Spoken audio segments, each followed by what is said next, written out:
Good afternoon, ladies and gentlemen. I'm sure it's been a very fulfilling lunch and an awesome session so far. About 1.5 hours ago, we earned trillions of dollars with Mr. Ashish Chauhan, and he ensured that the financial needs that we require over the next 25 years are met. And since those needs are met, we'll now look at wants and spend that money. So with me on the panel to discuss probably the world's best market on the consumption side is Mr. Sanjeev Kishan. He's the chairperson of PwC India. We have Mr. Kunal Behel. He's representing, he's the co-founder of Snapdeal, also with Ace Vector and Titan Capital. He'll look at the rural part of the consumption theme. And of course, we have Mr. Manish Sharma. He's the chairman and CEO of Panasonic India, the company that makes those wonderful televisions that you see across the country. We'll start. And my first question to you, Mr. Krishan, is that, PwC is probably the first port of call when it comes to a global aspirational brand wanting to come into India and setting up a marketing or a sales business. What are the 2 or 3 things that you tell them? How do you see India as an emerging consumption hub that it already is now? So I think the most important thing is the heterogeneous nature of India's consumption market. I mean, we have the rural-urban divide. The tastes across the country are very, very different. We know that so many local brands are there. And then, we have a burgeoning middle class. Yet, interestingly, we see that the consumption prices, the price points at which people consume, they're actually, at the mass level, the consumption levels are very, very high. And because of the demographics that we see at this point in time, we also see that the young population at times do not necessarily want to just buy products. They actually want to, get into the experience side of things, right? They want to experience. So we have almost coined a term, consumption as a service, So I think India is a very, very heterogeneous market. And I think depending on who, because the consumption space is so wide, depending on what you are, whether you are on the staple side or you are on the product side and so on and so forth, I think there are multiple ways in which you could actually look at conversing with a customer. I think there are 2 things which actually stand out, as far as, because, when people come and talk to us, they obviously have a view as to why they want to be in India. Gone are the days to say that, okay, should we do India or not? India is the biggest consumption market, no question about it. I think 2 questions really stand out. What will cause the continued growth of consumption markets in India, and how will we leverage technology to enable that to happen? And how is India dealing with a bunch of transitions? I call it the 4 transitions. How is India dealing with those, and how is it that I can leverage those? So we talk about, and I will just maybe take 2 examples. The first and foremost really is that how can I be efficient in my production and in my distribution, considering India is such a vast market with different tastes across the country. I think that's a very, very, very, very important consideration for people. And the second one, which stands out really, is that how do I leverage technology?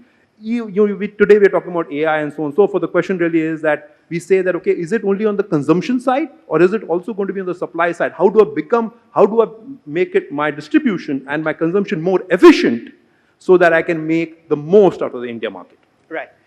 Kunal, coming to you on this one, as the co-founder of Snapdeal, a unicorn that all of us are very familiar with.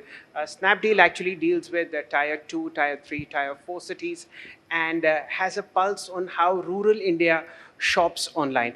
Kunal, what's been your experience over the last 5 years, and where are we headed?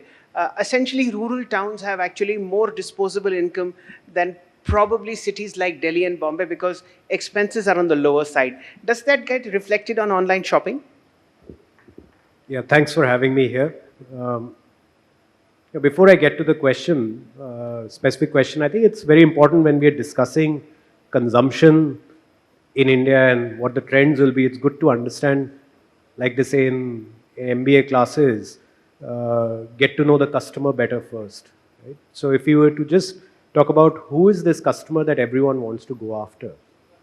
So maybe not today, but let's say 5-7 years out, by 2030, 75% of India's consumption will be by the middle class. So we are clearly moving away from being a bottom of pyramid and all those type of concepts to clearly a middle class driven consumption. At 2.1 trillion of consumption right now, which is give or take 60-70% of our economy, it's only going to go leaps at like 9 times in the next 25 years. So one is that a lot of the consumption is going to come from the middle class. Now that middle class may happen to be living in small towns, maybe living in big cities, but they will be everywhere. Secondly, they're also going to be very young. Right? So by 2030, the median age of this consumer is 31. Right? And 77% of Indians by 2030 would have been born after the late 80s. So if we were to just think about that going around the room, how many of us actually qualify? Not too many. Yes. Right? Even I don't qualify. And third is that they are going to be extremely digitally connected. So by 2030, 9 out of 10 Indians over the age of 15 will be online. And they will also be transacting online significantly. So when you put together the constellation of these important facts, of the fact that the consumption is going to be middle class driven, it's going to be mainly young people buying, and a lot of it will be online. And a lot of their lives will be online, a lot of their transactions will be online. That gives a pretty good picture then of how the arc of consumption is going to go over the next coming many years. And the implications that has for companies wanting to go after these segments in the market. For instance, it has an implication of how distribution is done, where a lot of distribution is becoming increasingly digital enabled or even digital first. It has implications of how brands are positioned to different segments of, there is this concept in my investment firm, Titan Capital, we look at a lot of brands. We've invested in a lot of brands like, Mama Earth and Beardo, etc. And there is this concept we have, which is it's called the NMPB, right? Do you know what that means? NMPB. We are all ears. Okay, it's not my parents' brand. That this new generation doesn't want to buy their parents' brands. So there are a lot of implications going forward, whether it's rural or urban, where whether it's digital, aspirational, as well as novelty, are going to play a lot of role in how consumption happens in the country. Let's get Manish into this conversation. And if you read India's balance sheet, the first import item is, of course, crude oil. The second is gold, and the third are electronic goods. So as the chairman and CEO of Panasonic India, Manish, where do you see maximum growth coming in India? Yours is a product which gets obsolete fairly quickly, and that means better supply chains, it means speaking more to your dealers and so on and so forth. So how do the next 5 years look to you as far as India is concerned, urban as well as rural? Yeah, thank you for having me here. On a lighter note, televisions happen to be less than 5% of our revenues in the country, but potentially the biggest reason of our identity in the country. And I would say NMPC, not my parents' consideration, is also another trend which we see these days. And that potentially will unlock the real potential of our country. So not my parents' consideration. Fundamentally, I say this because if you go in the past, quite often the perception is that in our country, the initial cost of acquisition quite often is the reason of the consideration. But that is significantly changing, and the fresh consideration is about total cost of ownership. And this is evolving really fast, that in the total life cycle, what will be the total cost which one would incur. And coming to the question which you asked, this is a very important subject. The life cycles of products are becoming shorter. I mean, look at mobile phones, televisions, air conditioners, a lot of refrigerators, washing machines, a lot of consumer products, the life cycle varies between a year or two. The SKUs quite often change in about a year or two. And this poses a huge challenge, stress on the entire supply chain. And this is a bigger challenge in our country fundamentally because we sit on a very low level of backward integration in the country. The value addition in majority of products does not exceed 15 to 20%. And if you look at last decade gone by, much has happened on the supply side. And when we look in the time gone by, quite often we can see a structured approach gone by. Say it would have started from capex incentives and finally coming into production linked incentives. This has done away with a significant part of disability which existed in the country. And we being just about 3 to 4 years away from that inflection point of 3,500 US dollars per capita, where a potential explosion of demand may happen, I believe we are getting into that space soon. Okay. And perhaps that is typically the pot of gold that global marketers are looking at. Coming back to you, Sanjeev, there's a waiting list for everything in India. You want to buy a high-end Mercedes, wait for 6 months.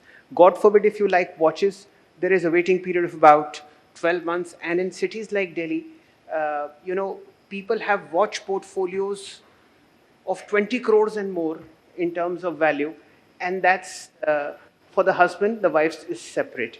So this is one part of India which is probably, being looked at by the entire global supply chain, all the top brands. When they come to you to set up an India plan, what are you telling them? I mean, is import the only way in? Should they start manufacturing here? Is this demand likely to continue? How about government barriers? What is it when you decide the game plan for them?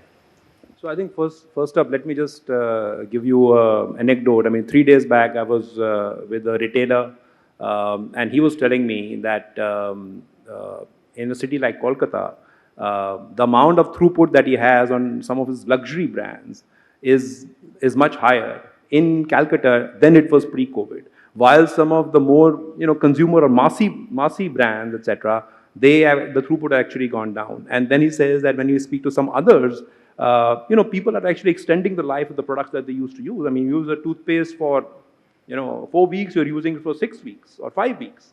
So there is a clear, we talk about COVID and we talk about a K-shaped recovery. I think this is a manifestation of the K-shaped recovery, because there are certain elements which are actually particularly the ones who have done well, who are buying more, and some of the ones who haven't come off so well, they are actually having to extend the life of the product that they used to use. Now, this is exactly the point that anybody who's coming to India needs to take into consideration, because it actually goes down to my supply cost, my working capital, and so on and so forth, because the consumer response to events that happen.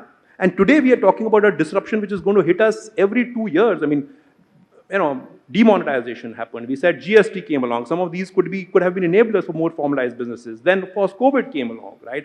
Today we are talking about some of the technology areas coming along, etc. The 4 transition areas that we're speaking about. You're talking about cars. I mean, now the whole thing about energy transition and moving towards hybrid and EVs coming along. Each of these disruptions will impact, because we are such a huge consumption market, each of these in some ways enables, but in many cases makes it a point of consideration for a consumer player.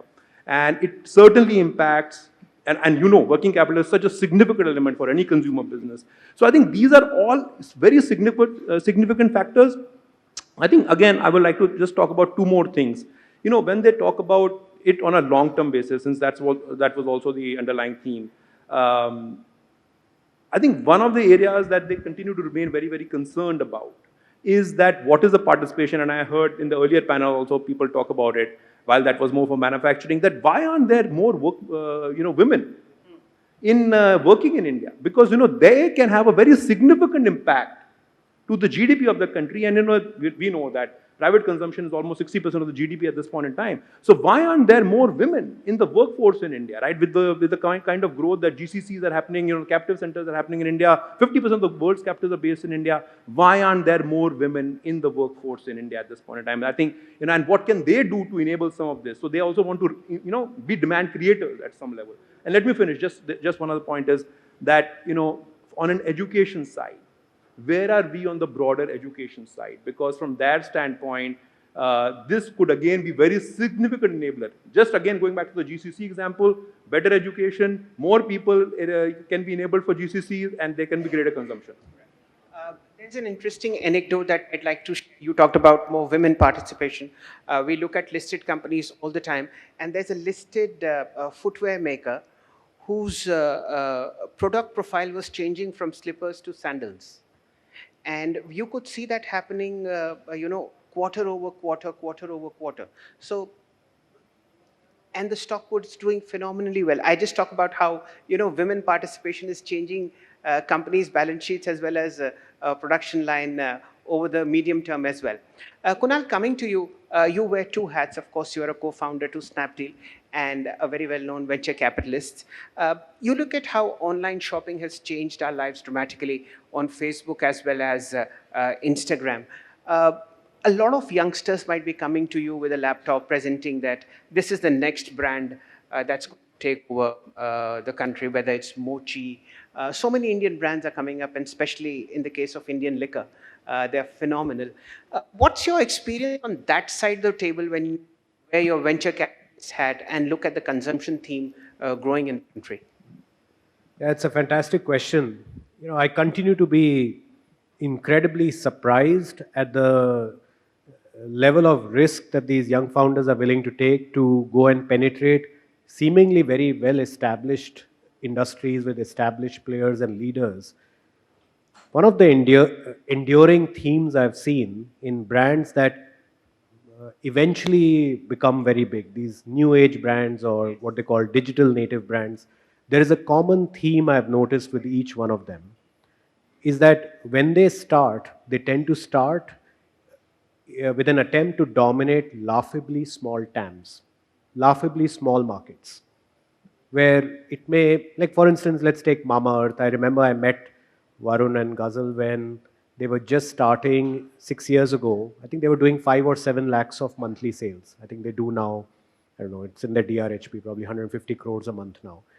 And they were making mosquito repellents for children. So that's what I qualify as a laughably small TAM. Because the ability for a new age brand with limited resources and only digital distribution at their disposal, along with all the working capital issues that were alluded to by Sanjeev and you earlier, all they can do is dominate a really, really, really, really narrow sliver in the market. But if they're able to successfully do that, it gives them wings to expand their TAM. And then suddenly, in their case, for instance, they went into shampoos and soaps and then for the mother and then for the father and then into other dermatology-related products. And this has happened over and over again. There was a company 8-9 years ago we invested in which was making, believe it or not, beard oil. And this is before Virat Kohli grew a beard. So it seemed like the most atypical thing for someone to build, and incredibly smart founders who thankfully had beards of their own. So they knew that they needed it. That's why they built it. But once this brand got established and became dominant in that very narrow sliver of the market, they grew the TAM by adding face washes and other grooming products. And now today, Beardo is one of the largest male grooming brands in the country. Perhaps male grooming is one of the one of the least reported and perhaps the most high margin segments on online shopping, but we'll look at that a little later. Manish, coming to you. You straddle both parts of the world, which is manufacturing, because the government wants that kind of business to be made in India via the PLI scheme. As also you have a very strong global brand, which at least for the last 4-5 generations, Indians are very familiar with. What's the game plan from now on, given, nuclearization of families, India urbanizing at about 1% a year?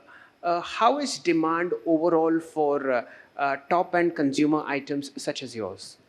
Significant shifts are happening actually across the value chain, and within the supply chain, say within manufacturing, significant changes are happening, and the need of the hour for the industry, and so would be the case with us also, is to ensure that we drive backward integration.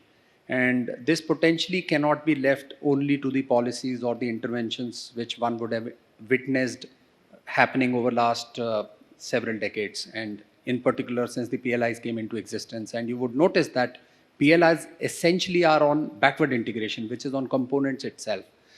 And the second change within manufacturing, which is happening, which is very necessary for us to embrace in our country, is how do we drive higher productivity?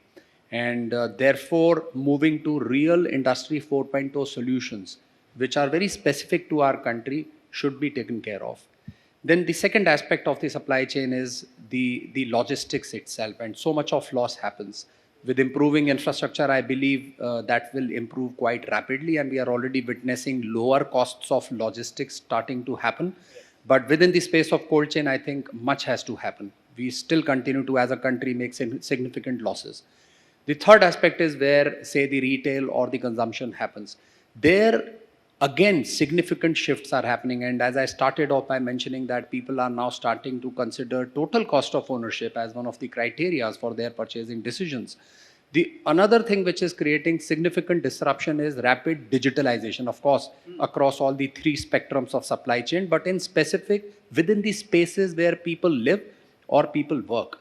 And therefore, it is important for organizations to drive and become part of that change. And a very small example is that no longer is the case that products deal with people or people deal with products in isolation. Now, both products have started to talk to each other, and products in total have started to talk to people. And in this situation, how can we create comfort and convenience, which was the need of the past, well-being for people, safer environments, and energy efficiency? So I believe this is a large topic, but I think this will revolve around these values in the time to come. Absolutely. The Internet of Things is making lives easier for all of us. And you mentioned supply chains. I'm sure e-way bills, FASTag, better highways, better trucks. If you're if you love driving cars and you do them across the 500-kilometer radius that around Delhi, the highways are fantastic. And now you'll notice that 16 32-wheeler trucks are par for the course, and that's moving the economy much, much faster. Coming to you, Sanjeev, we were just discussing it in the guest room about how artificial intelligence is actually sucking away the problems that are there in India's supply chain, both sides, whether it is from the factory to the from the raw material side to the factory and from factory to the consumer side. What has been your experience on how AI is changing this background of consumption? So I think it's early days yet, to be honest, but I think it's certainly something which everybody, including some of the large retailers, consumer businesses, are focused on at this point in time. I think the simple point, as Manish was also mentioning, is that how can I get efficiency in my supply chain, right? There has been a significant amount of work which has been done. I mean, things like Gati Shakti and others in some ways are huge enablers because over the years, one of the big challenges for India really has been a logistics cost. So I think that clearly the focus is on getting the right matrices on the logistics cost. From an AI perspective, when we speak about AI, I think particularly post GST and with the whole new schema around warehousing as a result of GST, etc. And what I would call near warehousing, the whole concept has changed.